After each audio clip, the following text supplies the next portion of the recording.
എല്ലാവർക്കും നമസ്കാരം. ആരിഫ് ഹുസൈൻ്റെ ചാനൽ ഒരു വിശ്വാസി വിളിച്ച് തർക്കിക്കുന്നുണ്ടായിരുന്നു. അതായത് ഈ ഫത്തുൽ മുയിൻ എന്നു പേരുള്ള ഷാഫി മദ്ഹബിൻ്റെ കർമ്മശാസ്ത്ര ഗ്രന്ഥത്തിൽ അതിനകത്ത് സ്വന്തം മോളെ കെട്ടാൻ ഉള്ള കാര്യം പറയുന്നുണ്ടോ? അയാൾ ഒരുപക്ഷെ വിശ്വസിക്കുന്ന അങ്ങനെ അല്ല എന്നായിരിക്കും. അപ്പോൾ അദ്ദേഹത്തിനുള്ളൊരു മറുപടിയാണ്, അങ്ങനെ ഒരു സംഭവം ഉണ്ട് എന്ന് മാത്രമല്ല, ആ പുസ്തകത്തിൻ്റെ മലയാള മൊഴിമാറ്റ നടത്തിയ ആ പരിഭാഷയിൽ പഠനം എന്ന പേരിൽ ഒരു കുറിപ്പ് എഴുതിയത് നിങ്ങൾക്കൊക്കെ ഒരുപക്ഷെ സുപരിചിതനായിട്ടുള്ള ഒരു പണ്ഡിതനാണ്. ആ പണ്ഡിതൻ ആരാണെന്ന് ആ ഒരു കുറിപ്പിൽ ഷാഫി ഇമാമിനെക്കുറിച്ച് അയാൾ പറയുന്നത് പറഞ്ഞ ശേഷം ഞാൻ പറയാം. ആദ്യം ഈ ഫത്തുൽ മൊഴീൻ്റെ മലയാള പരിഭാഷയിൽ എവിടെയാണ് ഈ പറഞ്ഞ വിഷയമുള്ളത് എന്ന് നമുക്ക് കാണിക്കാം. കോഴിക്കോട്ടെ പൂങ്കാവനം ബുക്സ് ഇറക്കിയ ഫത്തുൽ മുഈൻ ആശയ സംഗ്രഹം എന്ന ഈ പുസ്തകത്തിലെ മുനാക്കഹാത്ത് അഥവാ വൈവാഹികം എന്ന ഭാഗത്ത് ആ പുസ്തകത്തിൻ്റെ 459 പേജാണ് നിങ്ങളിവിടെ കാണുന്നത്. അപ്പോൾ അതിനകത്ത് പറയുന്നത് ശ്രദ്ധിക്കാം. ജാരസന്തതിയെയും ദുർനടപടിക്കാരൻ്റെ പുത്രിയെയും വേളി കഴിക്കൽ കറാഹത്താണ്. അപ്പോൾ ഫത്തുൽ മുഈൻ എന്ന പേരുള്ള പുസ്തകത്തിൽ ഈ പറഞ്ഞ കാര്യമുണ്ടോ എന്ന് സംശയമുള്ള വിശ്വാസികൾക്ക് ഇത് കണ്ടു കഴിഞ്ഞാൽ ബോധ്യപ്പെടും, ഇങ്ങനൊരു കാര്യം അതിനകത്തുണ്ട്. ഇതിൻ്റെ മലയാള പരിഭാഷയിലെ കാര്യമാണ് ഞാൻ പറയുന്നത്, അപ്പോൾ അറബി ഒന്നും അറിയേണ്ട ആവശ്യമില്ല. ഇനി ഇതിന് സംശയം ഉണ്ടാവാൻ സാധ്യതയുള്ളൊരു വാക്ക് കറാഹത്ത് എന്നുള്ളതാണ്. കറാഹത്താണ് എന്ന് പറഞ്ഞു കഴിഞ്ഞാൽ നിഷിദ്ധമല്ല, നിങ്ങൾക്ക് ചെയ്താൽ കുറ്റമൊന്നുമില്ല, പക്ഷേ ചെയ്യാതിരിക്കുന്നത് നല്ലത്, അല്ലെങ്കിൽ പ്രോത്സാഹിപ്പിക്കപ്പെട്ടതല്ല, അവജ്ഞയുള്ളതാണ് എന്നൊക്കെയാണ്. പക്ഷേ ഹറാമല്ല, നിഷിദ്ധമല്ല. ഇത് നിങ്ങൾ നമ്മുടെ വേദപുസ്തകത്തിൽ പറഞ്ഞ 4-ാം അധ്യായത്തിലെ ചില വചനങ്ങളുമായി താരതമ്യം ചെയ്യുമ്പോൾ അതിനകത്ത് ഇന്ന ആളെ കെട്ടണ്ട എന്ന് പറഞ്ഞ പോലെയല്ല, ജാരസന്തതി ആയ പെണ്ണിനെയും അഥവാ ഈ പറഞ്ഞ വിവാഹത്തിന് പുറത്തുള്ള ബന്ധങ്ങളിലൂടെ ഉണ്ടാകുന്ന പെൺകുട്ടിയെയും അതേപോലെ ദുർനടപടിക്കാരായ ആളുകളുടെ മക്കളെയും നിങ്ങൾക്ക് കെട്ടുന്നതിൽ ശിക്ഷയൊന്നുമില്ല, പക്ഷെ അത്ര നല്ലതല്ല എന്നാണ്. അപ്പോൾ അങ്ങനെ ഒരു സംഭവം ഇതിനകത്തുണ്ട്. അപ്പോൾ ഇങ്ങനെ ഒരു സംഭവം എഴുതി വെച്ച് കഴിഞ്ഞാൽ ശിക്ഷയില്ലാത്ത കാര്യമായതുകൊണ്ട് തന്നെ അത് ചെയ്യാം എന്നാണ് വളരെ ലളിതമായ അർത്ഥം. ഇനി ഈ ഒരു പുസ്തകം അത്ര നിസ്സാരമായ പുസ്തകമല്ല. ഈ പരിഭാഷപ്പെടുത്തിയതാണെങ്കിലും ഈ പറഞ്ഞ പരിഭാഷയിൽ പോലും ഒരു വലിയ പണ്ഡിതൻ്റെ കയ്യൊപ്പുണ്ട് എന്ന് കാണിക്കാൻ വേണ്ടി നിങ്ങൾക്ക് ഇവിടെ ഒരു കുറിപ്പ് ഞാൻ കാണിക്കാം. അത് നമ്മുടെ നാട്ടിലെ ഒരുപക്ഷെ കേരളത്തിൽ ഉള്ള എല്ലാ വിശ്വാസികൾക്കും പരിചയമുള്ള ഒരു പണ്ഡിതൻ്റെ എഴുത്താണ്. അപ്പോൾ ആദ്യം ആ എഴുത്ത് വായിച്ചിട്ട് മൂപ്പരുടെ പേരും കൂടി പറഞ്ഞു കഴിഞ്ഞാൽ എല്ലാം നിങ്ങൾക്ക് ബോധ്യപ്പെടും. അപ്പോൾ അത് വായിക്കാം. അപ്പോൾ ഈ പുസ്തകത്തെക്കുറിച്ച് നമ്മുടെ ഈ സോക്കോൾഡ് പണ്ഡിതൻ എഴുതുന്ന കാര്യം ഞാൻ ആദ്യം വായിക്കാം, എന്നിട്ട് അദ്ദേഹത്തിൻ്റെ പേര് നിങ്ങൾക്ക് ഞാൻ പതുക്കെ കാണിക്കാം. ഷാഫി ഫിഖ്ഹിലെ ആധികാരിക ഗ്രന്ഥമാണ് ഫത്തുൽ മുഈൻ. മതകർമ്മശാസ്ത്ര രംഗത്ത് അനുപമ സാന്നിധ്യവും വിജ്ഞാന വിളക്കുമായി ഈ ഗ്രന്ഥം ഇന്നും പരിലസിക്കുന്നു. പ്രതിപാദനനായ ഇമാം ഷാഫി റാവിൻ്റെ ഗവേഷണാത്മകമായ ജ്ഞാന ജീവിതത്തിൻ്റെ നിറസാഫല്യത്തിൽ നിന്നും ഊർജം സ്വീകരിച്ചാണ് ഷെയ്ഖ് സൈനുദ്ദീൻ മക്തും രണ്ടാമൻ റാ ഫത്തുൽ മുഈനിൻ്റെ രചന നടത്തിയത്.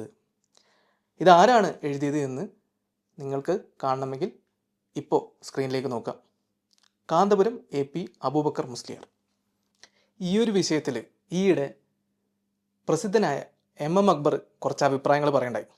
പോൾകാസ്റ്റ് എന്നു പേരുള്ള ഒരു യൂട്യൂബ് ചാനലിൽ പുള്ളി ഒരു ഇൻ്റർവ്യൂ കൊടുത്തതിൻ്റെ ഇടയിലാണ് ഇത് പറഞ്ഞത്. ജബ്ബാർ മാഷൊക്കെ അതിനെക്കുറിച്ച് വീഡിയോ ചെയ്തിട്ടുണ്ട്, അപ്പോൾ നിങ്ങൾക്ക് അത് പോയി കാണാം. അപ്പോൾ അതിൽ അദ്ദേഹം പറയുന്നൊരു കാര്യമുണ്ട്. അദ്ദേഹത്തിന് അത് അവിടെ സൂചിപ്പിക്കേണ്ടയോ ചർച്ച ചെയ്യേണ്ടയോ ആവശ്യം ഉണ്ടായിരുന്നില്ല, പക്ഷേ ഇതിനെ ന്യായീകരിക്കാനെന്നോണം പുള്ളി പറഞ്ഞ കാര്യങ്ങൾ അവസാനം ഇദ്ദേഹത്തെ വെട്ടിലാക്കി എന്നാണ് നമുക്ക് മനസ്സിലാവുന്നത്. അതവിടെ പറഞ്ഞത്, ഈ കർമ്മശാസ്ത്ര ഗ്രന്ഥങ്ങളൊക്കെ ഉണ്ടല്ലോ, അതൊക്കെ ഓരോ പണ്ഡിതന്മാരുടെ അഭിപ്രായമല്ലേ, അതൊക്കെ അങ്ങനെ അവർ ഓരോ യുക്തി ഉപയോഗിച്ച് അവന് ഓരോന്ന് എഴുതിയിട്ടുണ്ടാവും, അതൊക്കെ ഹൈപ്പോത്തറ്റിക്കലാണ് എന്നുള്ളത്. ഒരു കാര്യം ഞാൻ ചോദിച്ചോട്ടെ, ഈ വലിയ മുലകളുള്ള ഹൂറികൾ അത് ഹൈപ്പോത്തറ്റിക്കലല്ലേ? ഫ്രൂട്ട്സും പൊരിച്ച മീൻ്റെ കരളും ഈ പറഞ്ഞ പുഴയും അഥവാ മിൽമയുടെയും തേനിൻ്റെയും റമ്മിൻ്റെയും പുഴയും ഇതൊക്കെ ഹൈപ്പോത്തറ്റിക്കലല്ലേ? ഒരു ഗുഹയിൽ ഏതോ ഒരു ഭൂതം വന്നിട്ട് വായിക്കൂ എന്ന് പറഞ്ഞു, ഇത് ഹൈപ്പോത്തറ്റിക്കൽ അല്ലേ?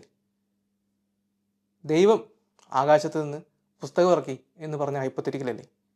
ഹൈപ്പോത്തറ്റിക്കൽ അല്ലാത്ത എന്താണ് നിങ്ങളുടെ മതത്തിനകത്തുള്ളത്? ഈ ഹൈപ്പോത്തറ്റിക്കൽ എന്ന് പറഞ്ഞുകൊണ്ട് ആൾക്കാരെ, പ്രത്യേകിച്ച് വിശ്വാസികളെ വഴി തെറ്റിക്കൽ ആണ് അദ്ദേഹം ഉദ്ദേശിക്കുന്നത്.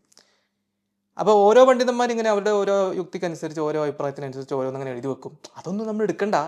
ഇതും നമ്മുടെ വേദപുസ്തകവും നമ്മുടെ നബിയുടെ ചര്യയുമായിട്ടൊന്നും ബന്ധമില്ല. പിന്നെ ഈ കർമ്മശാസ്ത്ര ഗ്രന്ഥങ്ങളിലൊക്കെ പറയുന്ന കാര്യങ്ങൾ എവിടെ നിന്ന് വന്നതാണ് സാഹിബേ? ഈ പുസ്തകങ്ങളൊക്കെ, അതായത് ഏത് ഇമാമ് ഏത് പുസ്തകം എഴുതുമ്പോഴും അവരാധാരമാക്കുന്നത് ഈ പറഞ്ഞ വേദപുസ്തകത്തിലെയും ഈ പറഞ്ഞ സോക്കോൾഡ് ഹദീസിലെയും കാര്യങ്ങളൊക്കെ തന്നെയാണ്. അതിലൊക്കെ കാര്യങ്ങളെടുത്ത് വളരെ കൃത്യതയോടെ ക്രോഡീകരിച്ച് പല ചാപ്റ്ററുകളാക്കി അവതരിപ്പിക്കുക എന്നുള്ളതാണ്. കാരണം അതിനകത്ത് എന്തായാലും മര്യാദക്ക് പറഞ്ഞിട്ടില്ല, അത് വായിച്ചാൽ ഒരു കുന്തവും മനസ്സിലാവില്ല. അപ്പോൾ അത് കൃത്യത വരുത്താൻ വേണ്ടിയിട്ടാണ് പലപ്പോഴും പണ്ഡിതന്മാർ പിന്നീട് അവരുടെ വ്യാഖ്യാനം അടക്കം കാര്യങ്ങളൊക്കെ എഴുതുന്നത്. അപ്പോൾ ഇത് ഹൈപ്പോത്തറ്റിക്കൽ ആണെങ്കിൽ നിങ്ങളുടെ പുസ്തകത്തിലുള്ള എല്ലാതും ഹൈപ്പോത്തറ്റിക്കൽ ആവണം എന്നുള്ളതാണ് എൻ്റെ അർത്ഥം. ഇനി ഇദ്ദേഹം ന്യായീകരണമായിട്ട്, അഥവാ ജാരബന്ധത്തിലുള്ള കുട്ടിയെ കെട്ടാമോ എന്ന കാര്യം, അതിനുള്ള ന്യായീകരണമായിട്ട് പറയുന്നത് ഇങ്ങനെയൊക്കെ കർമ്മശാസ്ത്ര ഗ്രന്ഥത്തിലുണ്ട്, അതിന് മതവുമായിട്ടൊന്നും ബന്ധമില്ല, ഈ പറഞ്ഞ ഷാഫി ഇമാം മാത്രമേ പറഞ്ഞിട്ടുള്ളൂ, ബാക്കി 3 ഈ പ്രബല ഇമാമുമാരെ അതിനെ തള്ളിയിട്ടുണ്ട്, അല്ലെങ്കിൽ 4 പ്രധാനപ്പെട്ട ആളുകൾ അഭിപ്രായം രേഖപ്പെടുത്തിയതിൽ 3 ആൾ ഇങ്ങനത്തെ കുട്ടീനെ കെട്ടാൻ പാടില്ല എന്ന് പറഞ്ഞു, ഒരാൾ കെട്ടാൻ പറ്റുമെന്ന് പറഞ്ഞു. അപ്പോൾ അത് നമുക്ക് അങ്ങനെ എടുത്താൽ മതി എന്നൊക്കെ പറയുമ്പോൾ ഇദ്ദേഹം അതിനു വേണ്ടി ഇറക്കുന്ന ഒരു വളരെ ഒരുപക്ഷെ മതത്തിനെതിരായ ഒരു ന്യായീകരണമുണ്ട്. അതെന്താണെന്ന് വെച്ച് കഴിഞ്ഞാൽ, ഈ ഒരു കുട്ടി ജനിച്ചു കഴിഞ്ഞാൽ ഈ വ്യഭിചാരത്തിന് കല്ലെറിഞ്ഞ് കൊല്ലലാണല്ലോ ശിക്ഷ. അങ്ങനെ ആകുമ്പോൾ അച്ഛനെ അമ്മനെ കൊല്ലൂലേ? അങ്ങനെ ആകുമ്പോൾ അച്ഛൻ ചാവൂലോ? അങ്ങനെ ആകുമ്പോൾ അച്ഛന് പിന്നെ കെട്ടാൻ പറ്റൂലല്ലോ എന്നാണ്. അവിടെയും മൂപ്പർക്ക് തെറ്റിപ്പോയി എന്നുള്ളതാണ് എനിക്ക് പറയാനുള്ളത്. കാരണം ഇന്നത്തെ ഇവരുടെ മതനിയമം അനുസരിച്ച് വിവാഹം കഴിച്ച ആളുകൾ, അതായത് വിവാഹിതരായ ആളുകൾ തമ്മിൽ വ്യഭിചാരം ചെയ്താൽ ആണ് കല്ലെറിഞ്ഞ് കൊല്ലുന്ന ശിക്ഷ. അല്ലാത്തവർക്കുള്ള ശിക്ഷ എവിടെ പറഞ്ഞിട്ടുണ്ട്? അത് വേദപുസ്തകത്തിൽ പറഞ്ഞിട്ടുണ്ട്. അഥവാ ഇവരുടെ ഇന്നത്തെ മതനിയമപ്രകാരം വേദപുസ്തകത്തിലെ ഒരു വചനത്തിൻ്റെ അടിസ്ഥാനത്തിൽ വിവാഹം കഴിക്കാത്തവരാണ് വ്യഭിചാരത്തിൽ ഏർപ്പെടുന്നതെങ്കിൽ അത് 100 അടി കൊണ്ട് തീരാവുന്ന പ്രശ്നമേ ഉള്ളൂ. അപ്പോൾ കല്ലെറിഞ്ഞ് കൊല്ലലല്ല. അപ്പോൾ മതനിയമം അറിയാത്തതല്ല, അദ്ദേഹം അത് ന്യായീകരിക്കാൻ വേണ്ടി അവിടെ പറഞ്ഞാണ്. അപ്പോൾ 100 അടി കഴിഞ്ഞാൽ ജീവിച്ചിരിക്കുകയാണെങ്കിൽ മോളെ കെട്ടാം. പിന്നെ മൂപ്പര് പറഞ്ഞൊരു കാര്യം എന്താണെന്ന് വെച്ച് കഴിഞ്ഞാൽ, നിങ്ങൾ ഇതൊക്കെ പറയുന്നു, ഇങ്ങനെയൊക്കെ ഈ പറഞ്ഞ സംഭവത്തിലുണ്ടെങ്കിലും നമ്മുടെ വേദപുസ്തകത്തിലും ഹദീസിലും ഇതൊന്നും പറഞ്ഞിട്ടില്ല. അപ്പോൾ വേദപുസ്തകത്തിലും ഹദീസിലൊക്കെ പറഞ്ഞ് നമ്മൾ എടുത്താൽ മതി, അതാണ് മതം എന്ന് പറയുന്നത്. ഞാനൊരു കാര്യം ചോദിച്ചോട്ടെ, മോളെ കെട്ടാൻ വേണ്ടിയിട്ട് വേദപുസ്തകത്തിൽ പറഞ്ഞിരുന്നെങ്കിൽ നിങ്ങൾ കെട്ടുമോ? ഇങ്ങനെയാണ് നിങ്ങൾ കാര്യങ്ങളൊക്കെ വിലയിരുത്തുന്നതെങ്കിൽ, അഥവാ അങ്ങനെ പറഞ്ഞിരുന്നെങ്കിൽ നിങ്ങൾ കെട്ടുമോ എന്നൊരു ചോദ്യമുണ്ട്. പിന്നെ മൂപ്പര് അതിന് ശേഷം വേറെ കുറേ കാര്യങ്ങൾ ന്യായീകരിക്കുന്നുണ്ട്. അത് നമ്മുടെ ആയിഷയുടെ വയസ്സുമായി ബന്ധപ്പെട്ടിട്ടാണ്. അതെന്താണെന്ന് വെച്ച് കഴിഞ്ഞാൽ, ആയിഷാനെ 6 വയസ്സിൽ കെട്ടിയത്, അത് ഇൻ്റർവ്യൂ ചെയ്യുന്ന ആൾ അത് 18 വയസ്സാണെന്നൊക്കെ അഭിപ്രായം ഉണ്ടല്ലോ എന്നൊക്കെ പറഞ്ഞ് വേറെ കുറേ കഥയൊക്കെ പറയുന്നുണ്ട്. അപ്പോൾ അത് 18 വയസ്സൊന്നും അല്ല, അത് 9 6 തന്നെയാണ് എന്ന് പറഞ്ഞ് ഇദ്ദേഹം തിരുത്തുന്നുണ്ട്. പോട്ടെ. അപ്പോൾ അതിൻ്റെ ഇടയിൽ കൂടി അക്ബർ മറ്റ് പല വിശ്വാസികളെയും പോലെ ഒരുപക്ഷെ ഈ കസ്തൂർബ ഗാന്ധിയും മോഹൻദാസ് കരംചന്ദ് ഗാന്ധിയും മരിച്ച ശേഷം അവരുടെ ദാമ്പത്യ ജീവിതത്തിൽ ഇത്രയും ഇൻട്രസ്റ്റ് ഇതിനു മുമ്പുണ്ടായിട്ടുണ്ടോ എന്ന് സംശയമാണ്. അവരുടെയൊക്കെ വിവാഹ പ്രായം വളരെ കൃത്യമായിട്ട് എനിക്ക് പോലും ഓർമ്മയില്ല. ഞാനൊക്കെ പണ്ട് ഗാന്ധിജിയുടെ ഒക്കെ ഈ ജന്മദിനവും മറ്റു കാര്യങ്ങളൊക്കെ, അല്ലെങ്കിൽ ജനിച്ച വർഷമൊക്കെ കാണാതെ പഠിച്ചിരുന്നു. പുള്ളിയുടെ പല കാര്യങ്ങളെക്കുറിച്ചൊക്കെ നമ്മൾ ജനറൽ നോളജ് എന്ന പേരിൽ ചെറുപ്പത്തിൽ നന്നായിട്ട് പഠിച്ചു വെച്ചിരുന്നു. പക്ഷേ എനിക്ക് പോലും അറിയാത്ത രീതിയിൽ ഇന്നത്തെ വിശ്വാസികൾക്കൊക്കെ കാണാപ്പാടാണ് ഗാന്ധിജിയുടെയും കസ്തൂർബയുടെയും വിവാഹപ്രായം. അപ്പോൾ ഇത് വെച്ചിട്ടാണ് ന്യായീകരിക്കുന്നത്. അഥവാ അക്ബർ പറയുന്നത്, എടോ അന്നത്തെ കാലല്ലേ, അന്നത്തെ കാലത്ത് അങ്ങനെയൊക്കെ സംഭവിച്ചിട്ടുണ്ടാവും, നമ്മുടെ അടുത്ത് തന്നെ ഇങ്ങനെയൊക്കെ സംഭവിച്ചിട്ടുണ്ടല്ലോ എന്ന് പറഞ്ഞിട്ടാണ് ഗാന്ധിജിയുടെ കാര്യം പറയുന്നത്. ഇത് തന്നെയല്ലടോ നമ്മൾ കുറേ കാലമായിട്ട് പറയുന്നത്, അന്നത്തെ കാലത്ത് അങ്ങനെയൊക്കെ സംഭവിച്ചിട്ടുണ്ട്. അപ്പോൾ അത് ഇന്നത്തെ കാലത്ത് പ്രയോഗിക്കരുത് എന്നാണ് ഫലത്തിൽ ഇദ്ദേഹം പറഞ്ഞു വരുന്നത്. അക്ബറിൽ നിന്ന് ഞാനിത് പ്രതീക്ഷിച്ചില്ല. കാരണം എന്ത് വിഷയം എടുത്താലും അത് ന്യായീകരിച്ച് വെളുപ്പിക്കുന്ന ആളായ അക്ബർ ഇന്ന് 6 വയസ്സുള്ള ആയിഷയുടെ കാര്യത്തിൽ ഒരു തീരുമാനമാക്കി എന്നാണ് അതിൻ്റെ അർത്ഥം.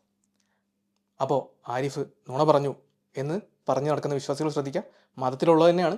ഇനി വേദപുസ്തകത്തിൽ ഇല്ലാത്ത കാര്യം എന്നാണ് നിങ്ങൾ വാദിക്കുന്നെങ്കിൽ വേദപുസ്തകത്തിൽ ജാരസന്തതിയെ കെട്ടരുത് എന്നൊരു വാചകം ഉണ്ടായിരുന്നെങ്കിൽ ഈ പ്രശ്നമില്ല. ഇത് കൂടുതൽ ചർച്ചയാകും തോറും നിങ്ങൾക്ക് തന്നെയാണ് പണി കിട്ടാൻ പോകുന്നത്.